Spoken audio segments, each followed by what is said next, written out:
안녕하세요. 역사 공부하는 사람이고 공부한 이야기를 나누는 하는 사람이에요. 역사가, 역사학자, 작가 또한 신용환이에요. 만나서 반갑습니다.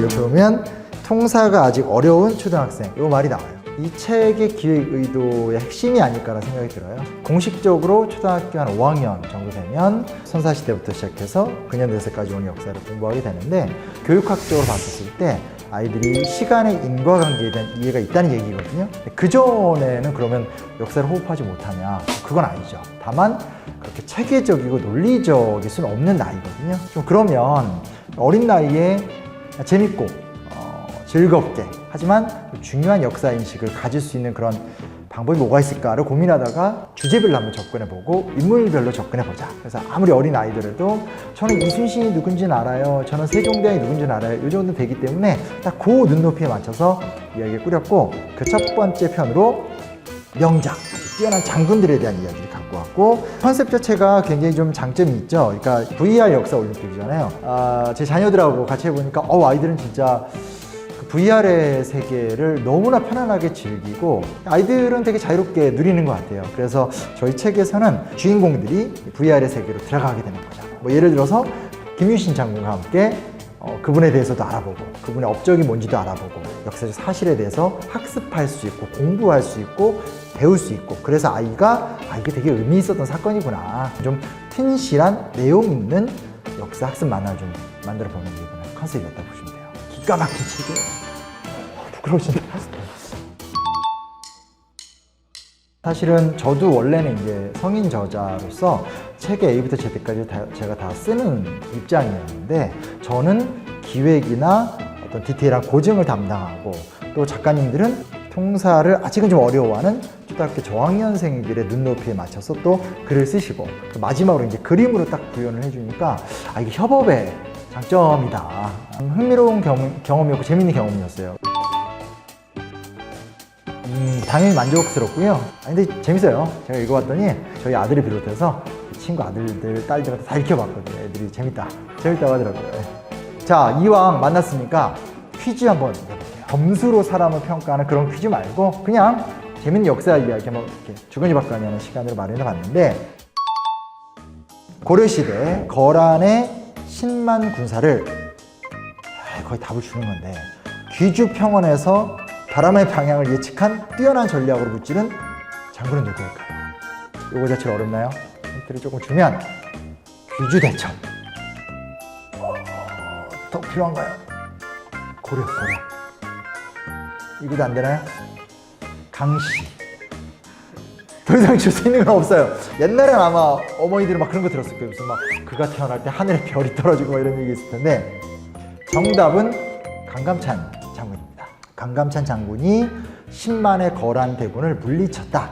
이거는 사실 많이 아는 얘기예요. 아마 엄마 아빠한테 그 얘기하면 그거 당연히 알지 라든지 친구들도 다른 데서 들어보신 적이 있을 거예요. 조금 맥락을 이어서 보면 재밌는 게 뭐냐면, 우리가 거란 여진하면 약간 야만족 같고 중국 이름은 좀 세 보이잖아요. 근데 사실은 그 당시에는 거란족은 요라는 나라를 세웠고, 그 요 나라가 실질적으로 중국의 북부 일대를 압박하면서 당시에 최강대국으로 군림을 하고 있었거든요. 근데 그때 이제 거란 입장에서는 고려랑 당시 중국이었던 송나라, 이 두 나라의 연합이나 연대가 굉장히 불쾌한 부분이에요. 왜냐하면 두 나라를 갈라놔야지만 거란이 세운 요 나라가 잘 나갈 수 있으니까. 사실은 그래서 거란이 고려를 한 번 쳐들어온 게 아니라 크게만 3차례 쳐들어옵니다. 그 중에 첫 번째 침략은 여러분 중에 아는 친구들도 계실 거예요. 부모님들도 마찬가지고, 서희라고 하는 뛰어난 이 외교 전략가가 소선영이라는 장군을 잘 설득을 해서 전쟁을 하지 않고 보냈죠. 근데 문제 뭐냐? 외교로 진행되는데도 한계가 있거든요. 결국은 2차 침략 때는 거란족이 쳐들어와서 사실 전쟁에선 우리가 격렬하게 저항을 했지만 패배했어요. 그리고 3차 침략이 또 일어난 거거든요. 그러니까 지금 상황이 굉장히 중요한 게 뭐냐면, 외교라는 걸 통해서 한번 막아내서 자신감을 얻었고, 두 번째 쳐들어왔었을 때 분전을 통해서 지긴 했지만 밀어냈어요. 근데 만약에 이게 절체절명인 거죠. 한 번 더 쳐들어와서 여기서 패배를 하면 어떻게 되겠어요? 고려는 나락으로 떨어질 수밖에 없고 거란 입장에선 야, 이 정도면 이건 뭐 이제 고려 우리의 숙구가 아니야 이렇게 되는 상황이거든요.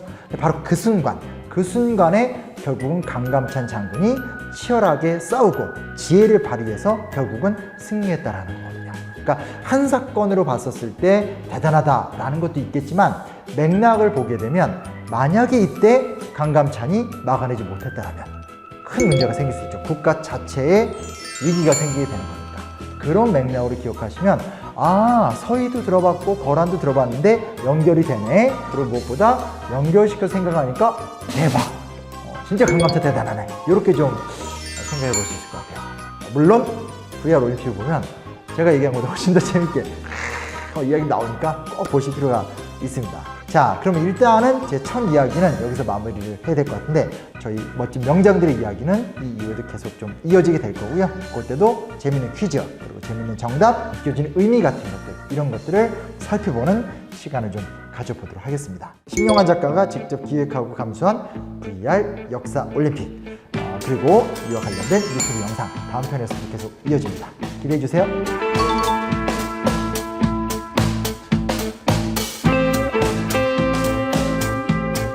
그것도 해야 되나? 구독자 알림 뭐 있던데 뚝뚝뚝 눌러서 삑 뜨게